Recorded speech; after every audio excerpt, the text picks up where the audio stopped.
I spend a lot of time, or some time, probably I could spend more, just trying to approach playing the saxophone like a rhythm section.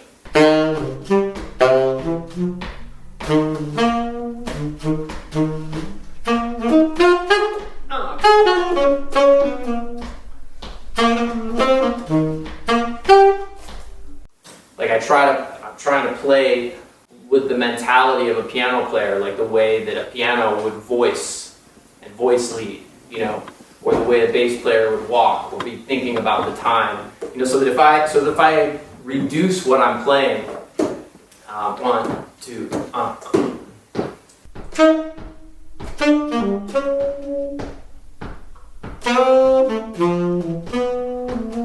but now I'll stop doing this.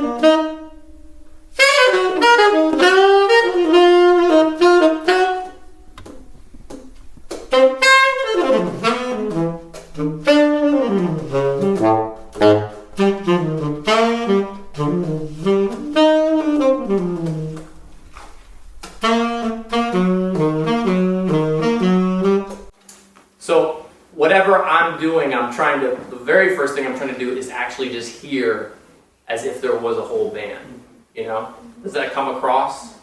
Yeah. Yeah, like rhythmically and harmonically and stuff. And so because it's like such a common problem to get lost on tunes. I mean, I still do, I'm just better at recovering now, you know?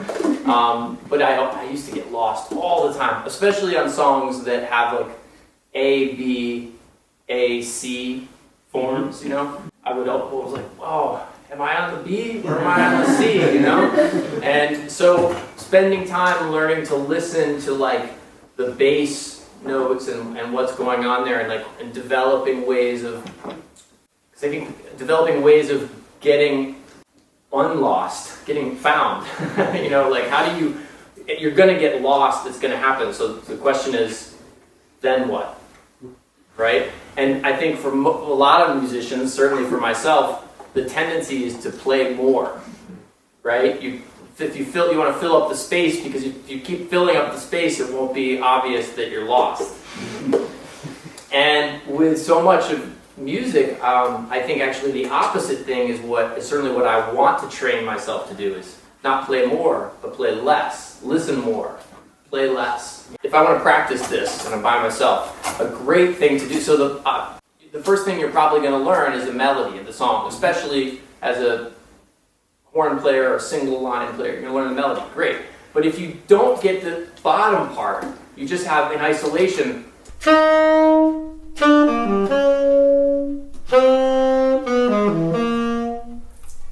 That's nice, but you don't really hear what that goes with. So something that I've found to be really helpful is spend the same amount of time just playing the bottom part of the tune, just the root motion. You know, literally just that. So you don't have to put the melody with it, but if I can hear the melody while I'm going, that's what's going to happen in my head, but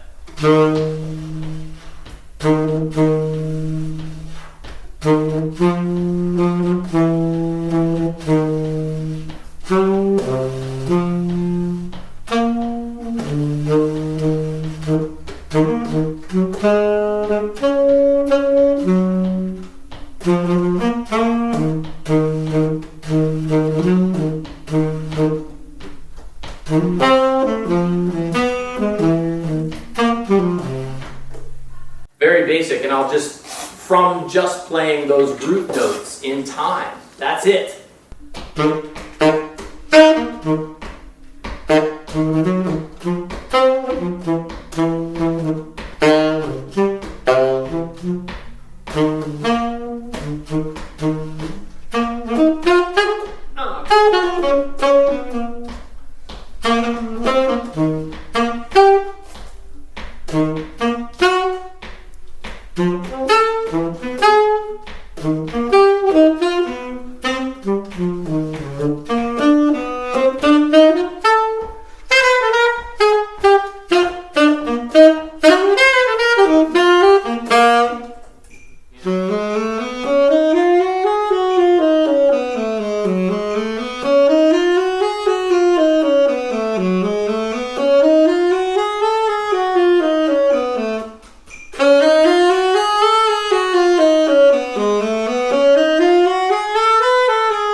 things. I'm still playing the same scale, but now I'm playing it in its modes. You know what I mean? So I'm not changing the scale, but I went from the root to the ninth, bound to the root to the ninth, and then I kind of wrapped around.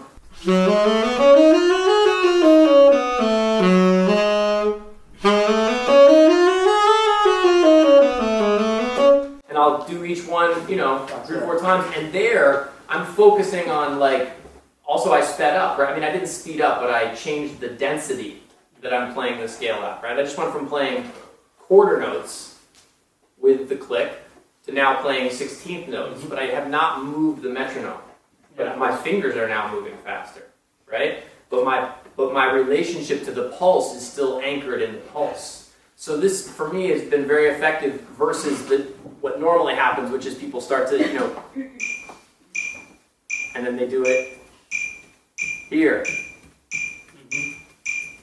You know what I mean? Yeah. The problem is then that thing is taking care of the time for you. It's taking care of the responsibility. You could spend a lot of time working on your fingers, and I do, but really what's controlling this movement, it's not this. This is not what's controlling it. It's farther up the chain, right? And so that's what I started to notice. If I could exercise this area up here, then these felt lighter. So now that's not the only thing that I would do. I would keep the metronome on, and I have one that I call, like, playing like I think of it as like I'm playing an invisible piano, and there's a puppeteer. Okay. There's strings on my fingers, and he's trying to pull my hands up. I'm imagining that I'm playing the piano really fast, but somebody's trying to pull my hands up while I'm doing it. And I'll do the same thing. I'll do that a little bit, I'll shake it out. In between every one of these, shake out. Very important, okay? Then I'll do like an airplane wing thing, put my hands out the side, and I try to touch my middle finger to my ear. Mentally. Yeah. You know, that's the idea, that's what I'm thinking of. And if you, I know you guys are sitting together. Yeah. That kind of counteracts a little bit, it counteracts some of what we were just doing, and you'll feel the muscles working differently. So that's helpful. Again, be very careful, you know, with all of this. Don't do it to the point of pain.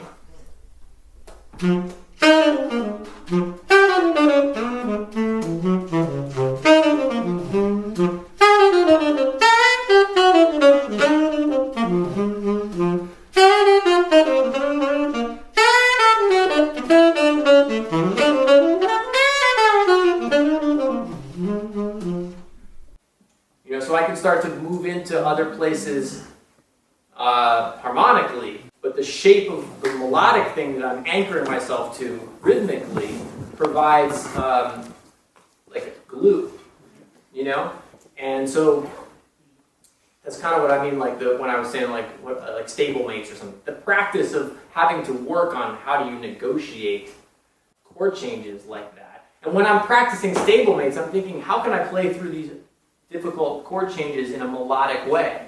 And if I'm in a situation where it's just F, you know, and it's just grooving on F, I'm thinking, how can I bring surprise, you know, harmonically to this? So this is something I spent a lot of time doing, and still do to an extent, but like take a standard that you're practicing. And again, remember I talked about at the beginning the one scale that I began to improvise with, but the limitation was what? It was one scale, that melodic minor scale, right? So take a standard and say, all right, I am going to try now to just play, put on a play along, you know, record or whatever, Aebersold. Say, all right, it's 6 minutes of this tune. I'm just going to try to take one idea, one small idea through the entire song and over again. So. Alright, so there's where we are.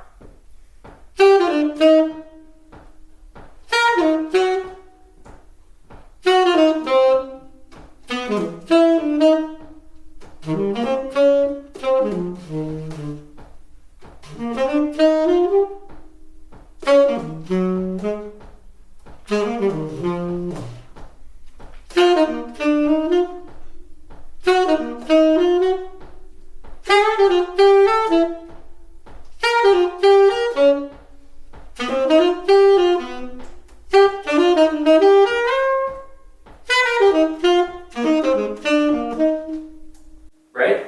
It's a very ba-ba-doo-ba-da-da. Ba-ba-doo-ba-ba-da. It's just a small motif. And by limiting myself to that, to saying, I'm going to work on that, well, what will happen is, instead of an entire universe of options that I could be playing, improvising, I'm now focused on how do I come up with something melodic through these chord changes that I know what they are, right?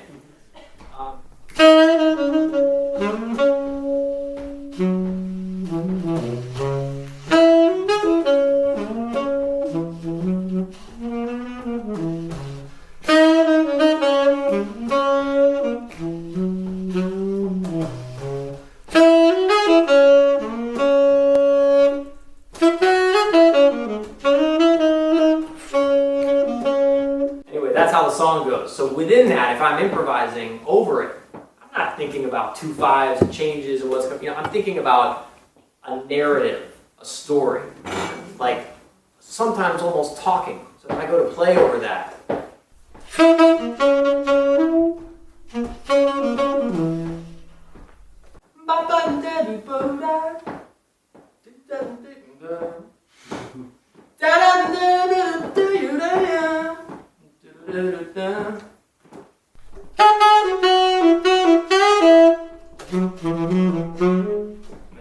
sloppy, but you know what I mean?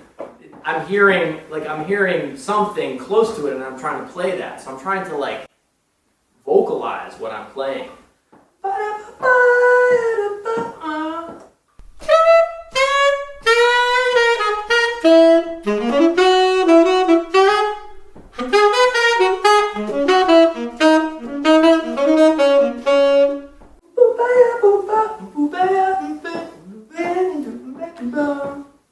That's whatever's coming out here, that's what's happening inside.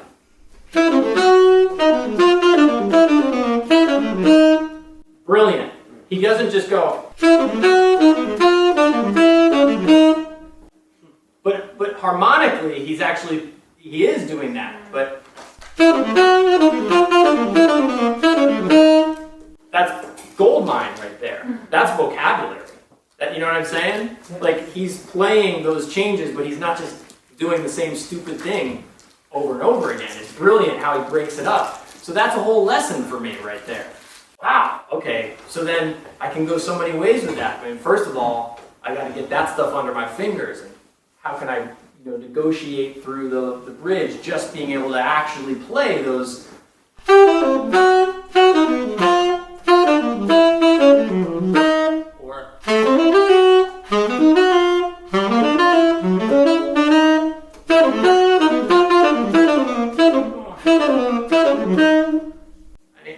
Obviously slower.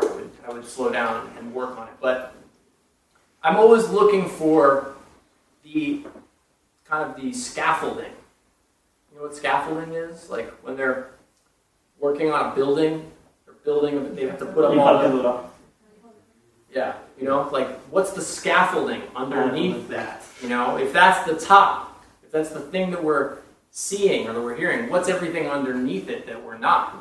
And that to me is the interesting part, the most interesting part, because if I can kind of understand that a little bit, that helps me with my own ideas.